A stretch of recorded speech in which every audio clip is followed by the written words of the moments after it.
Doctor Alejandro Jara, director general adjunto de la OMC, señor embajador de Bolivia y presidente del Consejo Latinoamericano, señores embajadores, señores embajadores y representantes del cuerpo diplomático, representantes de instituciones educativas de Venezuela y de organizaciones de la sociedad civil, señoras y señores.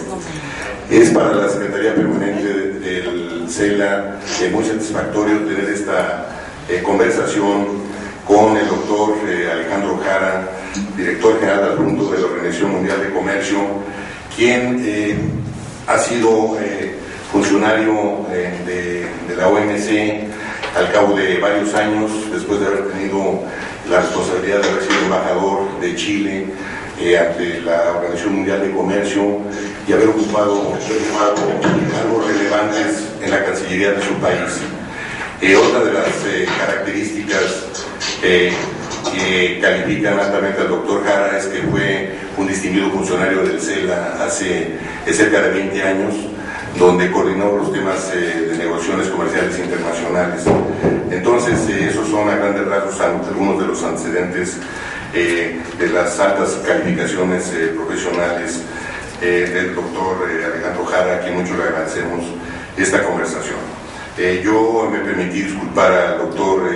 Pascal Lamy, quien no podrá acompañarnos en esta oportunidad, pero me comentaba que con posterioridad a la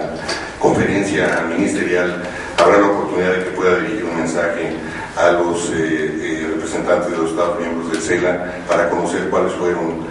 los avances obtenidos en esta próxima ministerial de la OMC que se celebra cada 2 años y que ahora está prevista para realizarse del 15 al 17 de diciembre. Hay temas que creo que son importantes y sobre los cuales seguramente el doctor Jara hará algunos comentarios, como es la situación del comercio internacional en el contexto económico actual, la situación de América Latina en este ámbito y en estas condiciones presentes, las perspectivas de la conferencia ministerial próxima de diciembre, de la 8ª ministerial de la OMC, las perspectivas de la ronda de Doha y, en términos generales, las perspectivas de las negociaciones comerciales multilaterales, que estoy seguro serán aspectos a los que se referirá el doctor Jara. Sin mayores presentaciones, en un evento que tendrá como duración 1 hora, yo le pediría al doctor Alejandro Jara que pudiera hacer uso de la palabra y dirigirnos su mensaje. Muchas gracias. Muchas gracias, señor secretario permanente y gran amigo de muchos años, José Rivera, soy el presidente del Consejo Latinoamericano. Para mí es una magnífica oportunidad y siento muy honrado de poder dirigirle la palabra hoy día, en cierto sentido como volver a una casa, por la cual guardo una gran estima. Espero que esto sea una primera conversación. Espero que diciendo con ello que habrán otras en el futuro y espero que algunas de ellas, por lo menos una, sea mediante el desplazamiento personal a Caracas a visitar la sede del CELA. Estamos en la parte final de los preparativos de la próxima conferencia ministerial de la OMC, que tendrá lugar el 15 al 17 de diciembre. Y eso tiene todas nuestras agendas muy ocupadas con los preparativos para los efectos de poder tener una reunión que permita a los ministros dar las orientaciones correspondientes al futuro trabajo del sistema multilateral de comercio. Esa es la razón por la cual tanto el director general no pudo estar aquí en estos momentos con ustedes y por la cual mucho que me hubiera gustado no me es posible estar en Caracas llevando este diálogo en forma muy personal con ustedes. Primera cosa, creo que empezar a referirse, Pepe Rivera ya lo dijo, es hablar un poco del comercio en el contexto de la crisis. Las cifras han sido muy elocuentes en este sentido. Pero primero caracterizar un poco la crisis que hemos vivido en los años 2008-2009, a mi juicio una crisis en el sistema regulatorio, en el plano financiero, con las regulaciones que son básicamente nacionales, con poca o bajo nivel de cooperación internacional. No es una crisis de liberalización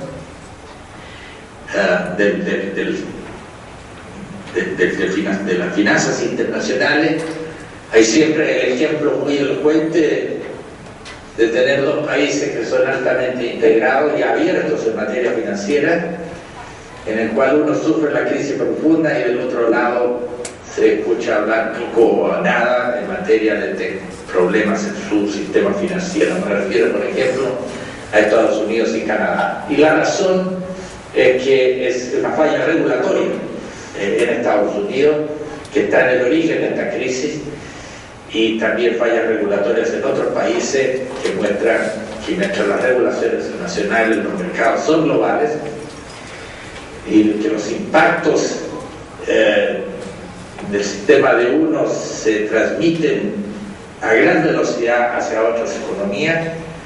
sin que sea posible, en ausencia además de cooperación internacional, responder de manera efectiva a ello. Hemos visto algo y se verá más en el futuro. Tengo la seguridad de que habrá mejor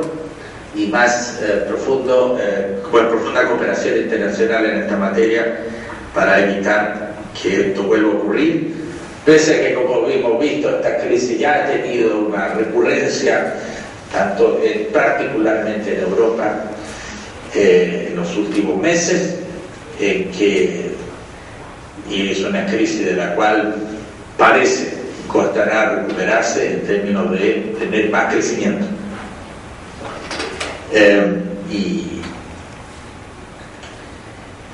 Y es una crisis que indudablemente tuvo y ya tiene en este momento un impacto sobre la economía real. Al comienzo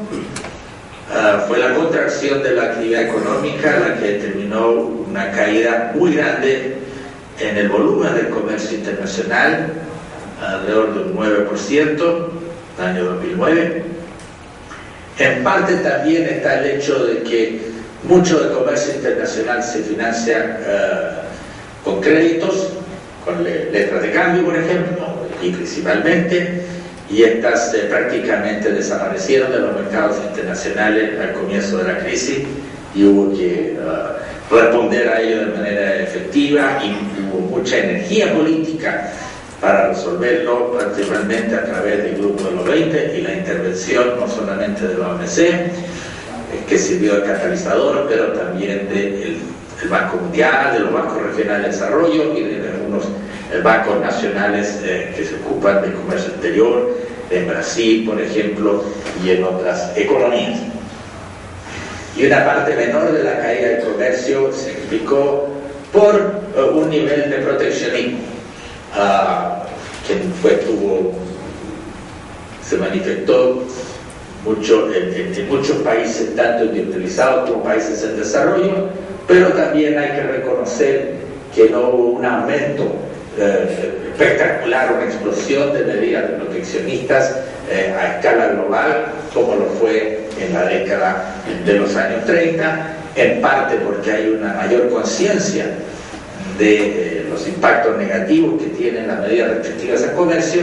y segundo, porque hay mayores disciplinas a escala internacional manifestadas en los textos, en las obligaciones de la OMC, pero también de los acuerdos bilaterales o plurilaterales de libre comercio.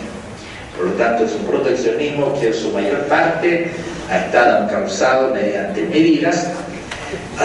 que están contempladas dentro de los acuerdos internacionales, ya sea una medida antidumping, una medida de salvaguardia o de derecho compensatorio en el caso de subvenciones, etc. Y muchas de ellas también dirigidas contra las exportaciones de un país en particular, de China. También se nota en esta crisis en materia de comercio internacional el fuerte impacto que tiene la contracción de la actividad económica, como se difunde gracias a las cadenas de valor de producción. Por lo tanto, la parálisis o el decaimiento de la actividad económica en una economía tiene un impacto inmediato en una industria relacionada, digamos, en otras economías. También ha sido notable ver el impacto que puede tener un terremoto como el que hubo en Japón, o las inundaciones que han habido en Tailandia, que afectan empresas que fabrican partes y piezas que son necesarias como componentes de un producto que puede ser ensamblado en China o en otras economías. Pero la parálisis de una pieza de esta cadena de valor agregado tiene un impacto a lo largo de toda la cadena en forma muy rápida. Esto es un fenómeno relativamente reciente en la economía mundial y al cual hay que observar con detenimiento para los efectos poder medir los impactos que pueden tener tanto las catástrofes naturales como las crisis como las que hemos vivido. Otras características, rápidamente, la recuperación en los últimos años, hasta meses recientes, y aún hoy día puede decirse, ha sido desigual, ha tenido mucho más impacto en los países desarrollados que en los países, que las economías llamadas emergentes. Estas últimas han continuado exhibiendo índices de crecimiento atractivos, importantes, aun cuando no deja de ser preocupante que la mayor demanda en los centros industrializados obviamente debe tener un impacto en la oferta de los países emergentes. Y por último, quizás lo que también es importante observar es que en gran medida se trata de una recuperación de la actividad económica y del comercio que no tiene una correlación positiva con el crecimiento en materia de empleo. Es decir, el tema del desempleo en muchos países, en Europa, en Estados Unidos y en otras partes, sigue siendo un drama humano, ante lo cual se revela también la debilidad que tienen en muchos países los sistemas de seguridad social. Lo que también lleva a reflexionar la realidad es que en esta materia pueden existir en los países de la región de América Latina y el Caribe los progresos que se han hecho para los efectos de tener capacidad de hacer frente a estas crisis que puedan surgir por un motivo natural o por motivo de fallas sistémicas en la economía internacional. En América Latina creo que ustedes están en muchas mejores manos para los efectos de analizar cuál ha sido el impacto, tanto en materia de la crisis financiera como el impacto subsecuente en materia comercial. Lo que sí valdría la pena observar, y hablaré un poco más de ello más adelante, es que muchos de los países de la región que han sido abastecedores de commodities, materias primas a los mercados del Asia, entre ellos China, ahí había una fuerte demanda que no se ha detenido y por lo tanto estos países han continuado exhibiendo tasas de actividad y de comercio internacional importantes. No es así el caso quizás de otros países como por ejemplo es el caso de México, en que está mucho más ligado a las cadenas de valor de producción que otros, y por lo tanto el impacto que la situación económica internacional tiene es mucho más fuerte. En este contexto, déjenme hablar de una de las funciones que tiene CELAC, que es servir de foro para liberalizar el comercio de bienes y servicios, y me refiero a las negociaciones de la ronda de Doha para el desarrollo, Recordarán que en el año 2007 había un proceso de negociación que estaba liderado por 4 potencias comerciales: Brasil, la India, Estados Unidos y la Unión Europea, y en una reunión que tuvieron en Potsdam, en Alemania, tuvieron un diálogo que colapsó sin que hubiera ninguna continuidad mismo. A partir de ese momento, este proceso que había sido conducido por estos 4 recayó en las manos solamente de Ginebra, en las cuales las delegaciones, los miembros empezaron a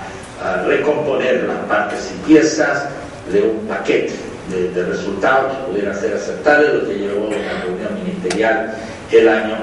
2008, en junio, al menos de algunos ministros,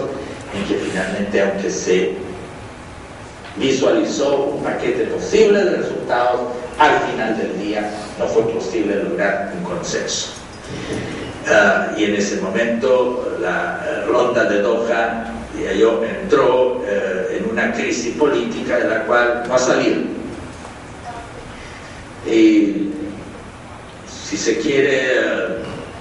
la crisis más profunda que ha tenido esta ronda de negociaciones quizás es la crisis política más importante que ha tenido el sistema multilateral de comercio en los poco más de 60 años de existencia que tiene. Y es una crisis que, al menos visto desde mi perspectiva aquí en Ginebra, no veo la luz al final del túnel. Alguien la apagó y hay que buscar el poder prenderla nuevamente. Para eso se necesita energía, y se necesita sobre todo energía política. Y a raíz de esta crisis, la reacción fue en el seno del grupo de los 20 en el curso del año pasado, tanto en las reuniones de Toronto como luego en Seúl, en Corea. Los líderes tuvieron en su diálogo una aproximación muy positiva a la ronda y consensuaron una noción de que la ronda debería concluir a finales de este año. Esta energía política volvió a prender esa luz al final del túnel, y tras una intensa actividad desarrollada en Ginebra, principalmente, los países comenzaron a buscar la base para tener un consenso en ciertas materias que son claves. Y hacia abril de este año, este consenso, que fue buscado principalmente entre 5 ahora potencias: Estados Unidos, la Unión Europea, India, Brasil y ahora China, ellos dijeron: lamentablemente encontramos que es imposible salvar nuestras diferencias para los efectos de poder hacer avanzar este proceso. Y el proceso entonces se paralizó. Y desde entonces hemos tenido poca actividad negociadora comunal en los grupos de negociación, porque estamos estancados en un problema político, y esencialmente político. Y lo que no deja también de llamar la atención es que este problema político no solamente está anclado en 5 miembros de la OMC, contando la Unión Europea como uno, y además que es una crisis política que está anclada en el más tradicional de todos los temas de que ha tratado el sistema multilateral de comercio, vale decir, los aranceles industriales. Aquí lo que me indica esto es que no se trata de que tengamos una agenda demasiado amplia, que será muy difícil de manejar, ni tampoco el problema radica en la cantidad de miembros que tenemos para los efectos de encontrar un consenso. El problema son 153 miembros. El problema está ahí, entre 5. Y es ahí donde radica el meollo de nuestro problema, y donde no necesariamente surge en todos sus participantes el necesario liderazgo político para poder salir de este hoyo en el que nos hemos metido, en el cual hemos cavado, si se quiere, esta negociación.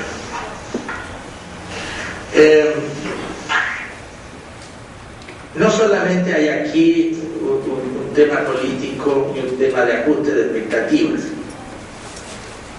sino que también hay un tema de proceso.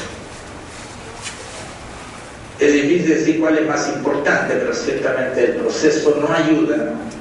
¿cierto?, al tema político. Y en el tema político también lo que creo que es bueno destacar es que hace 10 años una potencia comercial prácticamente no existía en el sistema, y me refiero a China. Y hoy día todos están conscientes del lugar que ocupa la economía y el comercio de China en el contexto internacional. Para muchos, vistos como una amenaza, fuerte competencia, penetración de mercado. Y a la vez, para muchos otros, inclusive dentro de los mismos países, es visto como una gran oportunidad, un mercado que crece. Como quiera que sea, hay una percepción distinta hoy día de cómo, de la asignación de responsabilidades y del grado de esfuerzo relativo que deben hacer uno y otro. Y creo que esto también ocurre en materia de cambio climático. Y con esto quiero decir que hay países desarrollados que buscan resultados, pero que buscan de parte de las economías emergentes una casi plena reciprocidad en términos de el grado de concesión o el grado de compromiso que asuman en una materia u otra. Y para muchas de estas economías emergentes, dicen, nosotros aún somos países en desarrollo y no podemos acompañar ese nivel de ambición que nos está exigiendo un país desarrollado para los efectos de poder lograr un consenso. Eso es parte del diálogo político que existe hoy día y donde creo que está radicada en gran medida nuestro problema. Lo segundo también es un tema político, y es que esta es la primera ronda en la cual se está efectivamente tratando de liberalizar de manera efectiva y real un poco